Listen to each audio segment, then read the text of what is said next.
Hello and welcome to another Magic the Gathering draft video. It's Al here with you, and this is how to draft MTG. Today we're looking at drafting white-green rabbits, the deck to beat, the best deck in Bloomburrow draft.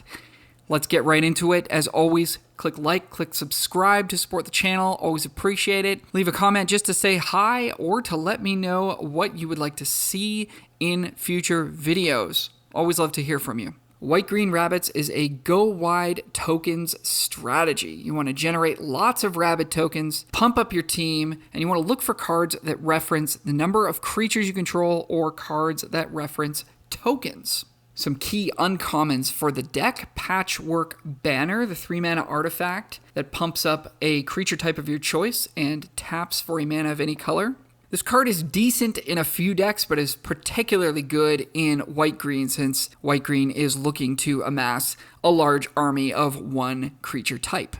Burrowguard Mentor, the signpost uncommon, is green-white for a rabbit with trample, and its power and toughness are equal to the number of creatures you control. Pretty self-explanatory. Hop to It is the 2 and a white sorcery that makes 3 1/1 white rabbit creature tokens. Hunter's Talent is the 1 and a green punch spell that levels up to make your creatures bigger when they attack, and then levels up again to let you draw cards when you have creatures with power 4 or greater. That last bit is not going to be as impactful in white-green since it's a low-to-the-ground aggressive deck, but certainly the first two modes are going to be very impressive for you. Galewind Moose, the 4 green 6/6 with Flash, Vigilance, Reach, and Trample. Even though you're a go-wide tokens deck, you're still happy to spend 6 mana on a big beater like this, ambush an attacker, and then start beating down your opponent from there. Harvest Right Host is another nice rabbit payoff. This is 2 and a white for a 3/3 rabbit. When it or another rabbit you control enters, target creature you control gets +1/+0 until end of turn, then draw a card if this is the second time this ability has resolved this turn. So this deck, when drafted and built well, is able to double trigger the Harvest Right Host pretty regularly, which is obviously super powerful. You're pushing extra damage and drawing extra cards, which is exactly what you want to be doing in a deck like this. This really bumps up the importance of cards that make 2 or more creatures at a time. Bit of a surprise to see this one on 17 lands. This is Lupin Flower Village. It's a land that taps for a colorless, or you can tap it for a white, but you can spend that white only to cast a creature spell. You can pay 1 and a white, tap, and sacrifice it to look at the top 6 cards of your library, reveal a bat, bird, mouse, or rabbit, and put them into your hand and the rest on the bottom. So to play this card, you either want to be really heavy white, where it won't hurt you if this can only tap for colorless some of the time, or you want to have a really high creature count, where you won't be restricted by the second line of text on this card. However, there's a little push and pull, as some of the best token generators for the deck are not themselves creatures, so be aware of that, and I would avoid picking this one up early, but if it fits in your deck, it's going to be a nice little bonus for you. Brightblade Stoat is the 1 and a white 2/2 with First Strike and Lifelink, just a really good card, and there are plenty of effects in white-green that will pump this up and make it even better. Repel Calamity is a 1 and a white instant that destroys a creature with power or toughness 4 or greater. There are just enough targets for this that you're going to find it useful, and a low-to-the-ground aggro deck really does want a spell that's cheap that can deal with a big blocker on the other side of the board, and that's exactly what Repel Calamity does for this deck. Some key commons for white-green rabbits. First is Carrot Cake. This is one I missed on in my initial draft guide video, and I'm seeing it pretty late in the premier draft queues, so other players, I think, are sleeping on this one too. This is 1 and a white for an artifact food. When it enters and when you sacrifice it, create a 1/1 white rabbit creature token and scry 1. Of course, you can pay 2, tap, and sacrifice it to gain 3 life. So getting 2 1/1s, 2 scries, and 3 life out of one card is extremely powerful in the format, and particularly in this deck. This can double trigger Harvest Right Host by itself. It works with the green cards that are looking to forage. And the scries are honestly quite nice, especially when you've hit your 4th or 5th land and no longer want to see any more lands. Bottoming a couple of lands with this feels real good. Next is Intrepid Rabbit, 2 and a white for a 3/2 rabbit with Offspring 1. When it enters, target creature you control gets +1/+1 until end of turn. So again, another card that can double trigger Harvest Right Host and helps enable attacks for you the turn it comes down. And of course, it makes multiple bodies, so it fits right with the plan of building a wide board and pumping them up for the win. Next, it's Head of the Homestead. This is 3 green-white hybrid for a 3/2 rabbit. When it enters, you make 2 1/1 white rabbits. Need I say more? Warren Elder is a 1 and a white 2/2 rabbit that has the ability to pay 3 and a white to give creatures you control +1/+1 until end of turn. So it's got types.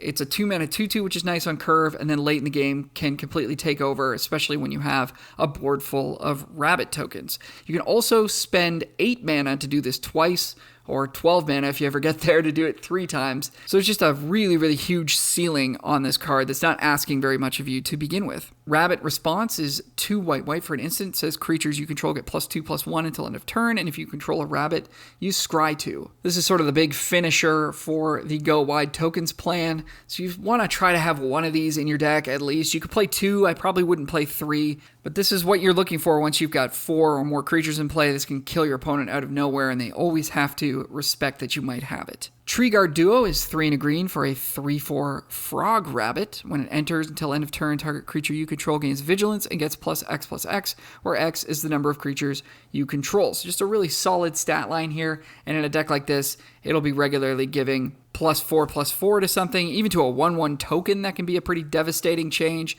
and enable a big attack for you. This deck is a little bit light on interaction, so you're going to want to get it where you can, especially since the creatures are smaller, so the fight and bite spells aren't as good. So Banishing Light is going to be a card you're wanting to pick up for white-green rabbits. That's 2 and a white for the enchantment. When it enters, exile target non-land permanent and opponent controls until Banishing Light leaves the battlefield. I've also got Baker's Bane Duo, not really on theme for the deck, just a really solid card. 2 mana for a 2/2 that makes a food, and whenever you expend 4, it gets +1/+1 until end of turn. And the last comment I want to mention here is Crumb and Get It. Single white for an instant. Target creature you control gets +2/+2 until end of turn, and if you gift your opponent a food, the creature also gains indestructible until end of turn. So in a low-to-the-ground aggressive deck like this, even a Go Wide one, it's really nice to have 1 or 2 combat tricks like Crumb and Get It to make sure that you can continue to pressure your opponent as they play blockers with the threat of playing combat tricks to beat those blockers. This also has the added bonus of being able to kill your opponent if they don't block enough creatures or block the right creature. And we'll look at some rares that you might pick up early that'll pull you into this deck. We've got Warren War Leader, 2 white for a 4/4 rabbit with Offspring 2. Whenever you attack, choose 1. Create a 1/1 white rabbit creature token that's tapped and attacking, or attacking creatures you control get +1/+1 until end of turn. So it's going to generate tokens for you and pump up your team. It's good at 4 mana. It's even better at 6 mana. What's not to like? Valley Quest Caller is 1 and a white for a 2/3 rabbit. It says whenever 1 or more other rabbits, bats, birds, or mice you control enter, scry 1. And other rabbits, bats, birds, and mice you control get +1/+1. So again, pumping your team. It's cheap. It comes down early. It's going to give you lots of scries to make sure you're not hitting excess lands. It's an excellent card in white-green and any white deck, really. Betza the Bounding Spring is 2 white for a 4/5. When it enters, create a treasure token if an opponent controls more lands than you. You gain 4 life if an opponent has more life than you. Create 2 1/1 blue fish creature tokens if an opponent controls more creatures than you. And draw a card if an opponent has more cards in hand than you. It's not really an on-theme card, just a really good card. And if you do fall behind in a deck like this, this will help catch you up. Season of the Burrow is 3 white for a sorcery. Choose up to 5 paw prints worth of modes. You may choose the same mode more than once. For 1 paw, you can create a 1/1 white rabbit creature token. For 2 paws, you can exile target non-land permanent and its controller draws a card. And for 3 paws, you can return target permanent card with mana value 3 or less from your graveyard to the battlefield with an indestructible counter on it.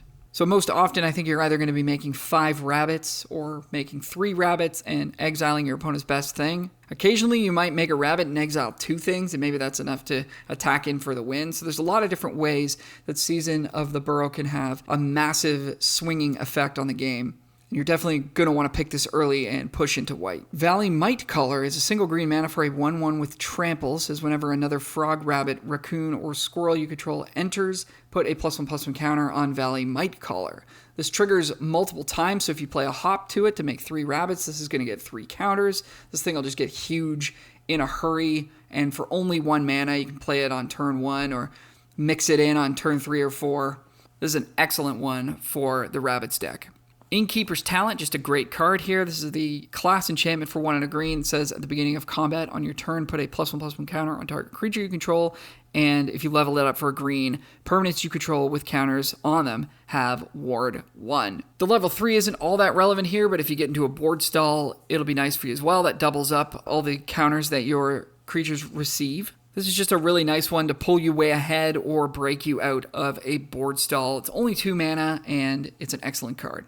Lastly, we've got Fecund Green Shell, 3 green for a 4/6 reach. As long as you control 10 or more lands, creatures you control get +2/+2.